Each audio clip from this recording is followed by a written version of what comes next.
Comienza, decía que hoy vamos a abordar un tema que cada vez toma más preponderancia. Hace poquito hubo un evento adverso en esta ciudad, un hospital público con un menor de edad, sometido a una cirugía importante de columna, que en el despertar posanestésico y la recuperación presenta parálisis completa de miembros inferiores, ¿no? Entonces comienza a aparecer la palabra, este riesgo, ¿quién lo comunicó? Y esto es así porque no tenemos casi siempre en el equipo quirúrgico en claro qué es un riesgo, cuáles son los riesgos, qué se debe informar, ¿eh? Y qué se nos va a exigir luego. Un poquito, tenemos que ir entendiendo que la anestesiología no es como hace 30 años y el anestesiólogo es, por decirlo de alguna manera, el gerente de riesgos de todo el proceso, ¿eh? Si entendemos el proceso perioperatorio como aquel que se desenrolla desde la indicación quirúrgica hasta que el paciente regresa a su casa, y 30 días posaltas, ahí termina el proceso perioperatorio, quien gerencia un poco y tiene esa visión de dron es el anestesiólogo. Esto está sucediendo en todo el mundo. Y también lo que está sucediendo, especialmente en nuestro país, es que aparece el deber de informar. Es decir, que tenemos la obligación de informar los riesgos. Entonces, cuando este tema se torna un poquito preponderante delante de nosotros, debiéramos preguntarnos, bueno, si vamos a gestionar el riesgo, ¿cuál es la mejor manera de gestionar el riesgo? Yo quiero presentarles aquí una norma ISO. Ustedes saben que las normas ISO son los estándares internacionales, para hacer lo mejor posible algo. Ustedes lo primero que tienen que hacer cuando no sepan qué hacer con algún tema es ir a buscar si hay alguna norma ISO escrita.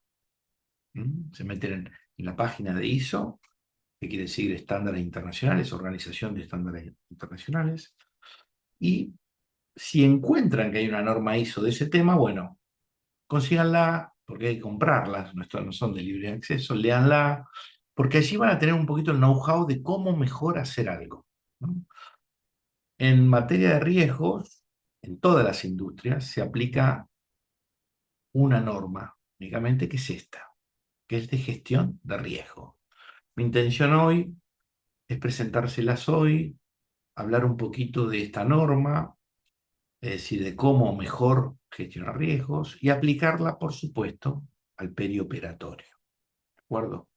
Como siempre, mi deseo no es hablar, sino interactuar, y esta presentación es para ustedes, no para que yo hable. Así que interrumpan las veces que quieran y traten de, esta horita que vamos a estar juntos, llevarse un aprendizaje nuevo y útil para ustedes. Bueno, vamos a atravesar un poquito estos 5 pasos, ¿eh? Vamos a comprender de qué se trata esta norma, de cómo se gestionan los riesgos. Piensen siempre en esa palabrita, ¿no? Es una norma internacional. Eso quiere decir que los 170 y pico países que conforman la organización ISO reúne expertos en determinado tema, se juntan varias veces, escriben versiones de un documento, se va procesando, tardan años en hacer una norma. Y luego esa norma se da a conocer al mundo como la mejor manera de hacer ese tema, ¿no? Llevar adelante un punto, una temática, un eje. Vamos a tratar de aplicar la gestión de riesgos y peligros al perioperatorio, sobre todo en nuestro país. ¿Qué significa apreciar el riesgo? Vamos a ver si podemos diseñar estrategias de tratamiento y, muy importante, desde la Diplomatura de Bienestar y Seguridad que hemos comenzado con la Universidad Nacional de La Plata, tiene este último punto de integración como original. Debemos integrar el bienestar del personal sanitario a los riesgos perioperatorios. Esto es, repito, es un concepto original, es una propuesta, No existe hoy esto como integración, pero desde la diplomatura empujamos esta idea para que todos empecemos a trabajarla y a verla en marcha, ¿no? El bienestar del personal sanitario, en este caso los anestesiólogos, es un riesgo que hay que integrar a la seguridad del paciente. Vamos a ver un poquito más adelante de qué va esto, ¿no? Y si pueden estar en desacuerdo también, manifestar lo que piensan. Bueno, como decía, el perioperatorio es un proceso en un sistema, como ustedes ya saben, sociotécnico complejo, que es el quirófano, pero que empieza mucho antes del quirófano porque lo que ocurre en el quirófano tiene que ver con lo que ocurrió antes y lo que ocurre en el quirófano tiene que ver con lo que ocurre después. Entonces, el Colegio Americano de Cirujanos hace ya unos 5 años empieza a hablar de proceso perioperatorio como aquel que integra estos tres sectores porque están interrelacionados y hoy se está hablando en el mundo de garantizar un continuo de atención perioperatoria. Y el anestesiólogo es una parte muy importante, por no decir el líder más importante en ese proceso perioperatorio. Bueno, la seguridad claramente es un emergente de la interacción de todas las partes en estas tres etapas, ¿no? Hay algunas cuestiones que ya están identificadas como riesgos. Ahora vamos a refrescar un poquito qué es riesgo, qué es peligro, pero la evaluación preanestésica alejada, dicen las últimas guías de preoperatorio de la Asociación Europea de Anestesiólogos, es aquella que se tiene que dar entre 3 y 30 días previos a la indicación quirúrgica. 3 y 30 días previos a la indicación quirúrgica. Pusimos EPA, ¿no? Evaluación preanestésica alejada.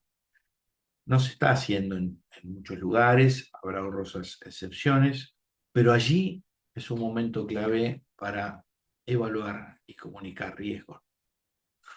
Esto hay que optimizarlo. En el intraoperatorio, claramente hay también varias etapas. Esto incluye también los riesgos de la gestión de riesgos de crisis de anestesia. Y en el posoperatorio tenemos que empezar a hablar de alta segura, ¿no? Y estandarizar cuándo un paciente puede irse a su casa, cuándo no, cuándo puede salir de quirófano, cuándo no, o cuándo le falta algo. Ya todos sabemos que estamos frente a un problema que es una alerta sanitaria mundial. La seguridad del paciente lamentablemente sigue empeorando. Y digo porque el daño evitable que ocurre en este proceso es muy alto. ¿Mm? En términos generales, 1 de cada 10 pacientes hospitalizados sufre un daño evitable. La mitad de esos ocurre en el proceso perioperatorio. Ya no hay más dudas que el burnout, el agotamiento profesional, tiene una relación con la atención insegura. Por lo tanto, es hora de incorporar el bienestar profesional o la gestión del bienestar profesional como un riesgo perioperatorio. Y la cifra descomunal de eventos adversos en el mundo de 134 millones. Hoy por hoy no tenemos regulaciones que garanticen la gestión del riesgo en el bienestar profesional. Aspiramos a que empecemos a trabajar fuerte en eso, ¿no? Como uno de los riesgos perioperatorios. Para bajar el plato volador, ¿de qué estoy hablando? Bueno, este es un caso que ocurrió acá en La Plata. Juana, por ponerle Juana, porque no es interés identificar a nadie, está invisibilizado, por supuesto, nombre, apellido, algunos datos están agregados, pero es un caso real que tuvo una FA durante una cirugía, en el momento de la intubación orotraqueal, no pudo intubar al paciente y se desencadenó una arritmia, tuvo que ser asistida por el anestesiólogo que estaba en el quirófano al lado, termina él gestionando esa anestesia y la doctora se internó. Quedó 6 meses en tratamiento. Cuando vuelve a incorporarse, todo el equipo nota que está muy disneica, que está muy desmejorada, que está flaquita. Y luego de unas breves intervenciones del director médico, la echan de la clínica. La echan de la clínica. Entonces la pregunta es, en qué punto estamos con lo que le sucedió a Juana, ¿no? ¿En qué punto estamos nosotros, los pares? ¿En qué punto estamos el equipo quirúrgico, las clínicas, las instituciones en general? Pues claramente, Juana no tiene una enfermedad ni la cantidad de problemas médicos de casualidad. ¿Puede haber una predisposición individual? Sí, pero también puede haber un impacto laboral sobre su salud.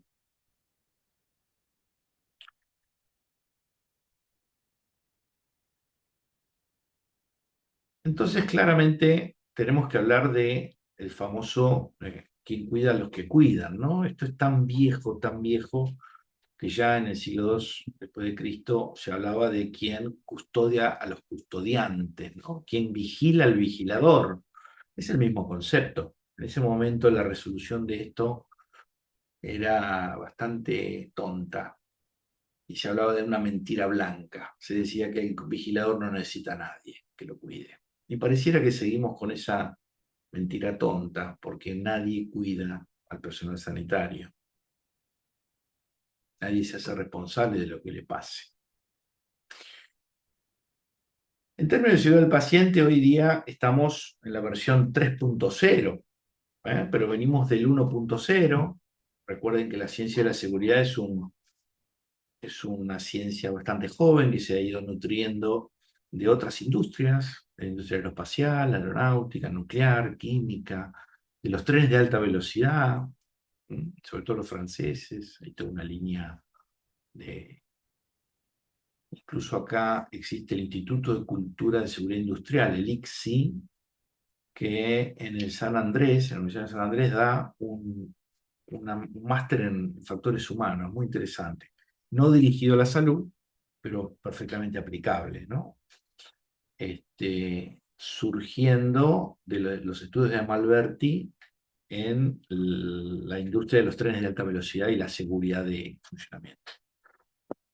Bueno, hace 26 años arrancamos con qué falló, cuando algo salió mal, y empezamos a analizar qué falló y construimos barreras para que no vuelvan a pasar el posible. Esto es 1.0, pero estamos esperando, por decirlo de alguna manera, el problema y actuamos después. Es como en el diario del lunes.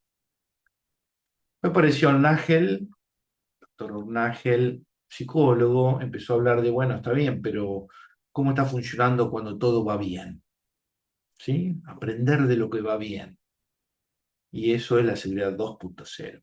Hoy, en términos de ciencia de la salud, se está hablando de diseño. Es decir, que tenemos que asumir que podemos estudiar los riesgos, asumir que ya conocemos algunos y diseñar un sistema que sea seguro y evite que se produzcan los riesgos que conocemos. Eso es la seguridad proactiva o 3.0. Ahí estamos y ese es el enfoque que vamos a tomar en esta presentación. En ese lugar, que es un poco el lugar de la ingeniería de sistemas de hace muchos años, los ingenieros utilizan estos términos, este enfoque, para cualquiera de sus obras de ingeniería, ¿no? Entonces hablan de peligros y riesgos. Entonces ellos hablan de un sistema está funcionando en un estado de peligro cuando puede producir una pérdida. Eso es un peligro. Pero el sistema, en nuestro caso, sería un quirófano, está funcionando en estado de peligro, cuando puede producir una pérdida. ¿Qué es una pérdida? Un accidente. El riesgo es un término distinto para la ingeniería de sistemas y tiene que ver con la probabilidad de que ocurra un acontecimiento perjudicial. Son dos cosas distintas. Peligro es un estado funcionando en peligro, ¿no? Hay algo en el funcionamiento que puede producir una pérdida. El riesgo es la probabilidad que ocurra un acontecimiento. Son dos cosas diferentes. ¿Sí? Todo esto viene del conocimiento de la teoría de los sistemas y aplica a los sistemas complejos.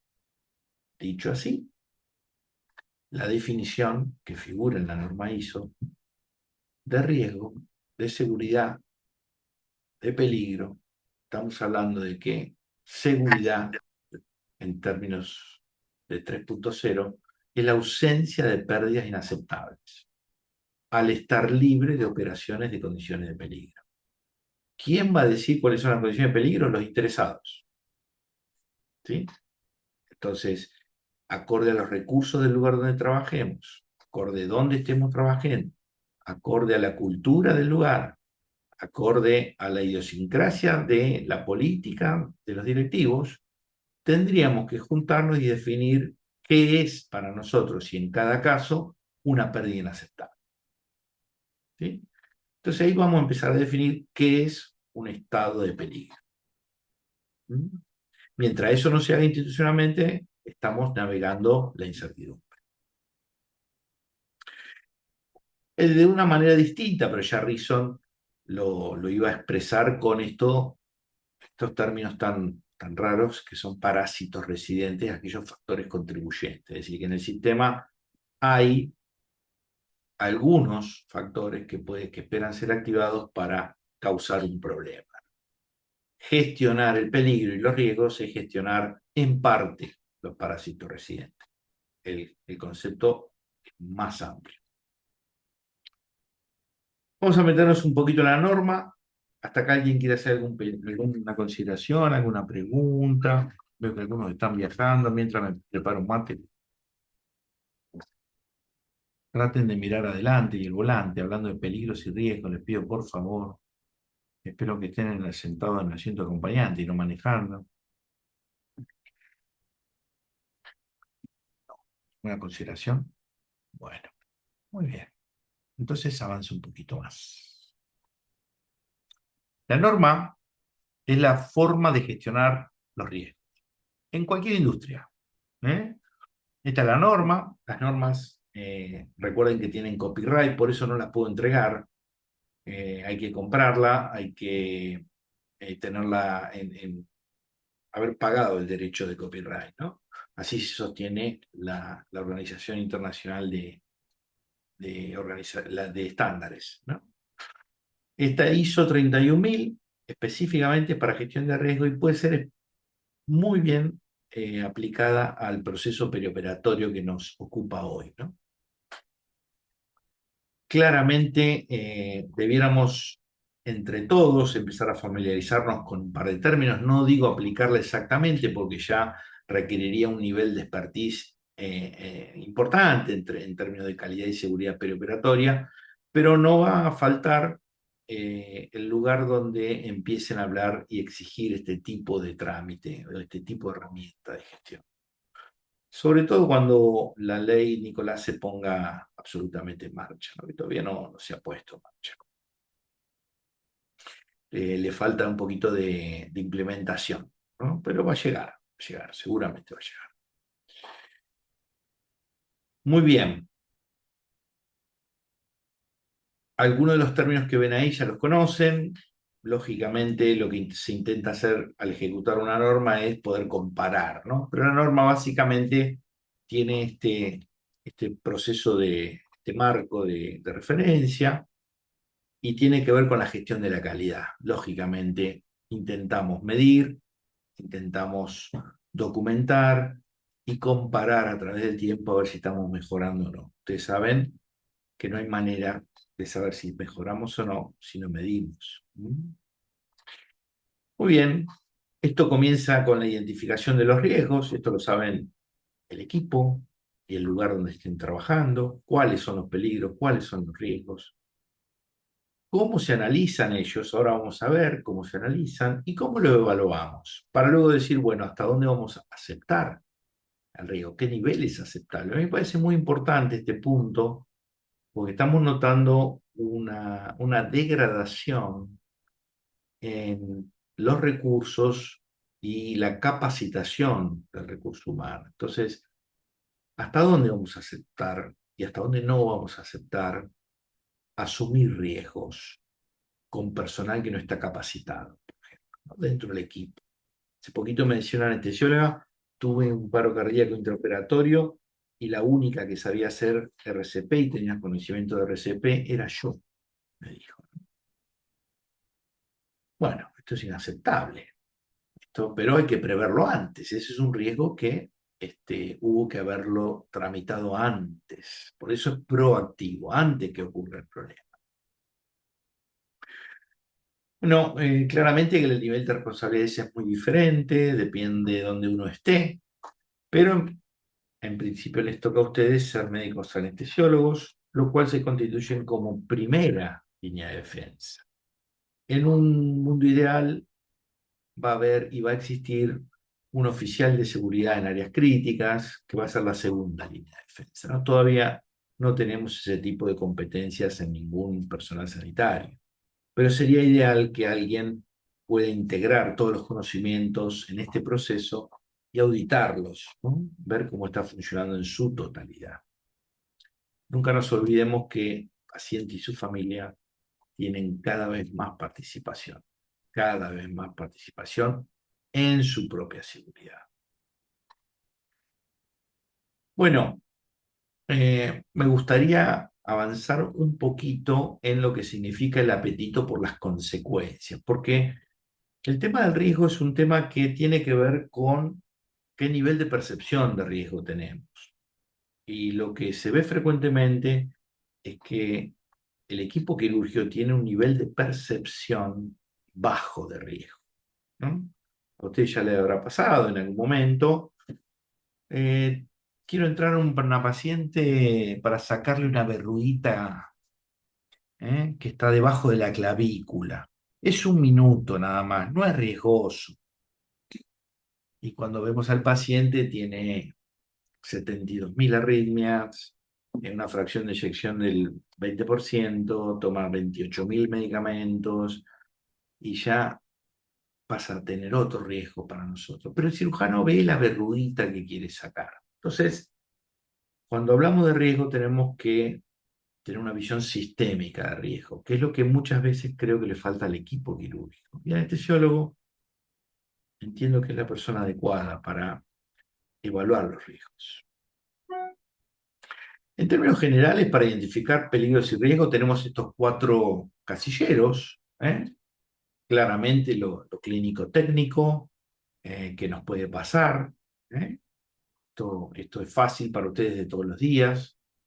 Los factores humanos, ahí ya no es de todos los días la evaluación de esto, a pesar de que cada vez hay más evidencia que el personal sanitario está agotado, quemado, uno de cada dos, dicen las últimas encuestas. No somos personas adecuadas ni conscientes del nivel de fatiga con el que vamos a trabajar. Esto es un riesgo. ¿Mm? También es un riesgo tener condiciones clínicas eh, no aptas. Vemos mucho personal sanitario que está clínicamente enfermo y se toma como una baja percepción de riesgo y eso puede afectar la salud del paciente, ¿no? A nivel organización, muchas veces nos exige herramientas que son fáciles de ejecutar, como un checklist, desde la institución. La evaluación preanestésica lejana, que yo sepa, al menos en mi ciudad, se hace muy pocas veces. Tampoco hay políticas de bienestar. Les aclaro que la ley Nicolás va a poner como obligatoriedad la gestión de bienestar profesional. Es por sabido por todos la escasa inversión que existe en el sistema de salud hoy en día y la alta demanda de pacientes que se están yendo al sistema público de salud, lo cual ahí hay una tensión enorme. Nada de lo que estoy diciendo les exagero a ustedes que trabajan en los hospitales públicos. Bueno, pero estos cuatro casilleros es un buen comienzo para decir, bueno, ¿por dónde empiezo a buscar riesgos? En estos cuatro casilleros, ¿sí? Es un buen lugar para empezar, fácilmente. ¿Qué hacemos una vez que identificamos uno, dos, tres? Yo puse algunos ahí, por ejemplo, ¿no?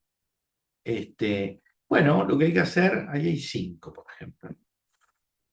Lo que hay que hacer es una matriz de este tipo, muy sencilla, se llama matriz de riesgo, y decimos, para cada uno de los riesgos, bueno, ¿qué impacto tendría si ese riesgo se hace realidad?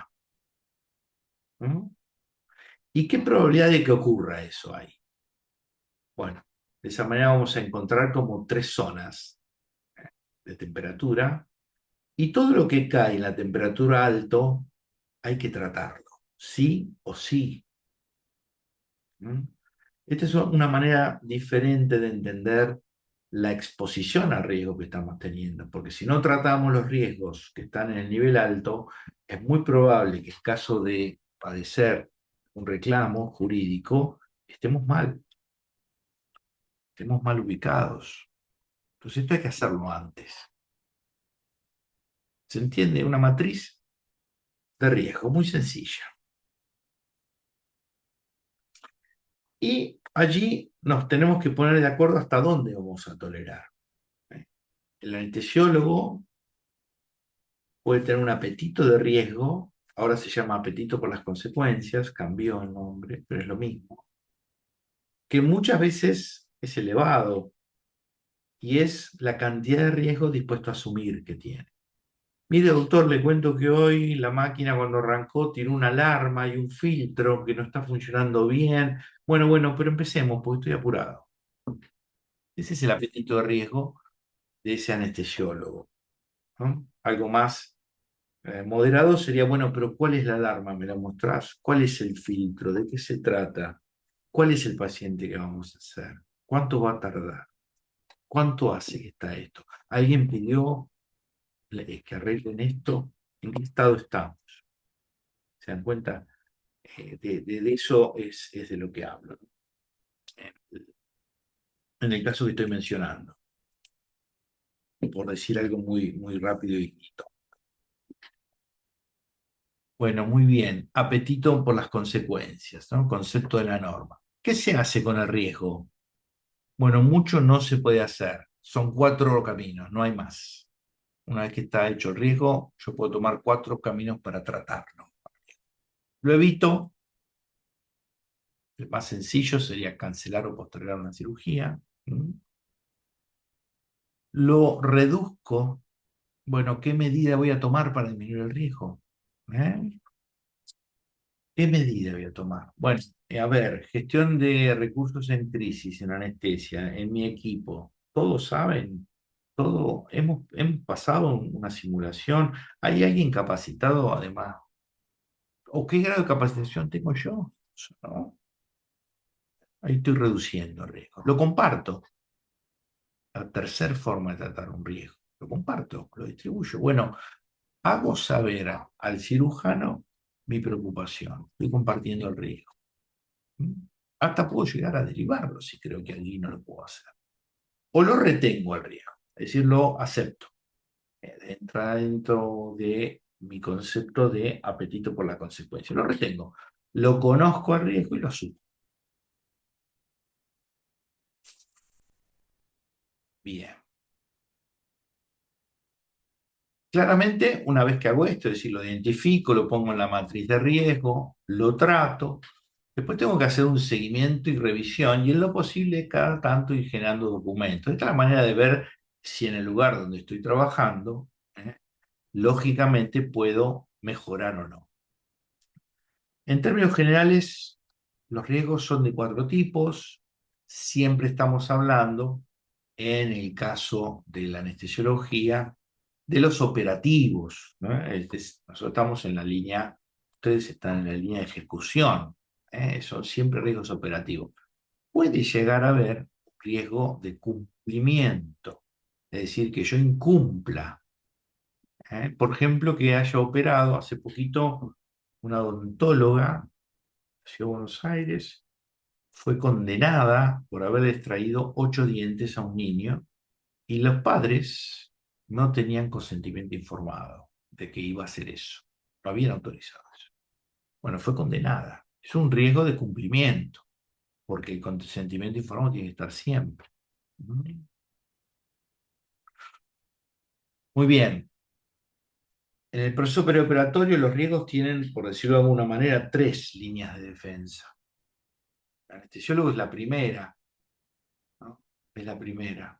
Bueno, mínimamente tengo que asegurarme de no tener citas a ciegas. Los pacientes tienen que ser vistos. por el anestesiólogo, ¿sí? Yo estoy asumiendo encontrarme con un paciente que no conozco y estoy teniendo unas citas ciegas cada vez que lo hago.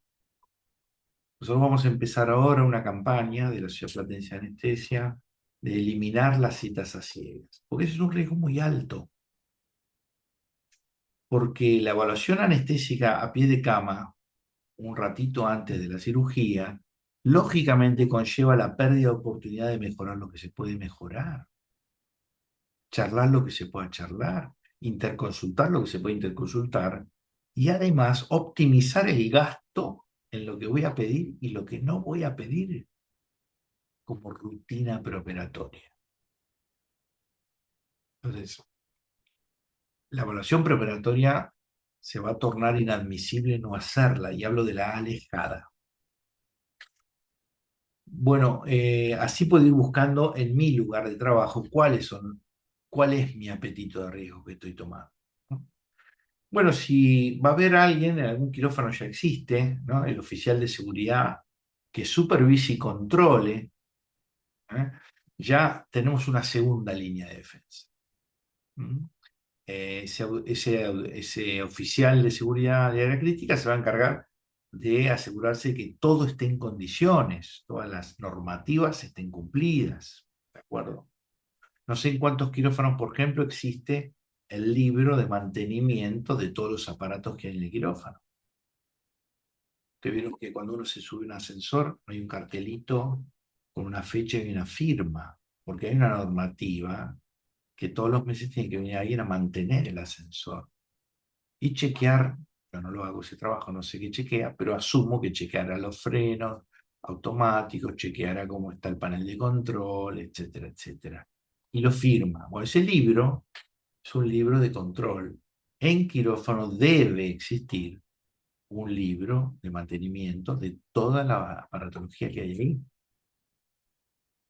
Debe existir.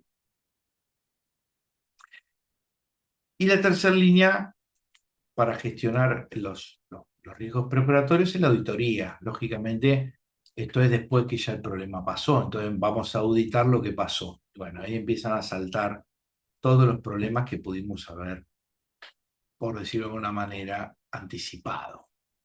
Anticipado.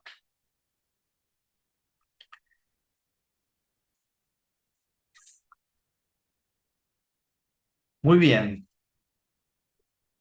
Otra manera de rápidamente verificar perioperatoriamente, usar la herramienta Pitelo, que ya muchos la conocen, y explorar cada una de las 6 casillas de Pitelo, que es el acrónimo,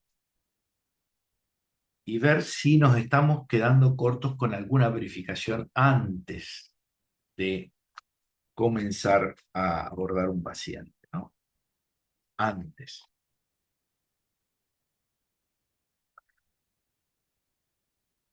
Quiero insistir un poquito más con la entrevista preoperatoria alejada. Así es como figuran ahora en las nuevas normas 2025 de la ESAIC, de las guías de evaluación preoperatoria, que intenta hacer un marco internacional para la evaluación anestesiológica preoperatoria. Y nos dicen, bueno, ¿qué hacemos allí? Bueno, hacemos lo que cualquier médico hace. Luego también evalúa los riesgos, podemos tener estas consideraciones, alguna otra, la que querramos, pero hacer alguna. Si hay que optimizar algo, es el momento para hacerlo. Explicar bien el consentimiento informado y el plan anestésico, discutir con la familia, tener todo bien clarito y documentado, es una parte muy importante. Que cuando no está hecha, eso se ultradimensiona en el reclamo jurídico, ¿no? Bueno, ¿en qué nivel estamos respecto a este riesgo que ya tenemos que empezar a pensarlo como un riesgo perioperatorio? Yo creo que en el uno, ¿no? Hoy día cada uno de nosotros, sobre todo ustedes que están en un nivel de trinchera, digamos, a diario en los quirófanos públicos, está librado a la conciencia de cada uno. Esto de, bueno, ¿cómo cuido mi salud? Y digo, no solo física, ¿no? Mental, emocional, psicológica. ¿Cómo lo hago? ¿No? Reporto a un compañero que entra tambaleando 2 veces por semana, 3, o todos los lunes. ¿Qué cultura hay de eso? Bueno, y hay un nivel mejor, que es que la institución haga evaluaciones por sí sola, que todos tengamos conciencia que es importante que un tercero, digo, alguien externo me evalúe. Lo ideal sería que existiera un nivel 3, un comité de bienestar, alguien que se encargue dentro del servicio de anestesia, tendría que haber un comité de bienestar profesional, ¿sí? En un servicio del futuro, ¿no? Ideal, ¿no? Un comité de bienestar profesional, que no solo monitoree, sino que proponga en base a lo que va encontrando estrategias y planes de acción para mejorar, ¿no? Digamos, hacer promo-prevención del bienestar del servicio de anestesia. Esto obviamente es válido para cualquier servicio, pero estoy hablando específicamente de la anestesiología en este caso. Y probablemente lo que venga por ley, que es lo que pasa cuando todo fracasa, es decir, cuando algo anda mal llega la ley, ¿no? La ley llega porque hay una presión social de algo que anda mal, algo que no pudimos resolver, ¿no? La ley sobre el paciente, ustedes ya saben, lo he contado aquí en muchos lados, llega por un joven de 24 años que tiene un error diagnóstico y fallece por esa falta de oportunidad diagnóstica. Su mamá abogada promueve esta ley, tardó casi 8 o 9 años, y hoy tenemos una ley. Bueno, esta ley incluye el bienestar profesional y el nivel 4, habiéndonos salteado los dos anteriores, va a llegar cuando la ley se implemente en todo el país. Entonces va a haber inspecciones por entidades regulatorias. El ministerio va a evaluar, por decir una idea, no sé quién va a ser la entidad regulatoria, ¿no? Va a haber que certificar estándares psicofísicos como hacen los pilotos de avión. Ustedes saben que los pilotos tienen que certificar, ¿no? O quizás un tercero, una empresa que se dedique a esto, no lo sé. Bueno, quería presentarles y que sepan que existe la posibilidad de gestionar mejor los riesgos perioperatorios, que existe una norma internacional que exactamente nos dice cómo hacerlo. Y la verdad es que debiéramos ponerlo en marcha antes de que llegue la ley, a tener en nuestro lugar de trabajo la iniciativa de conquistar, implementar, incentivar, impregnar al resto del equipo a que hablemos de los riesgos y veamos cómo los identificamos, analizamos y los tratamos. Y los tratamos. ¿Alguna pregunta hasta acá? ¿Algún aporte?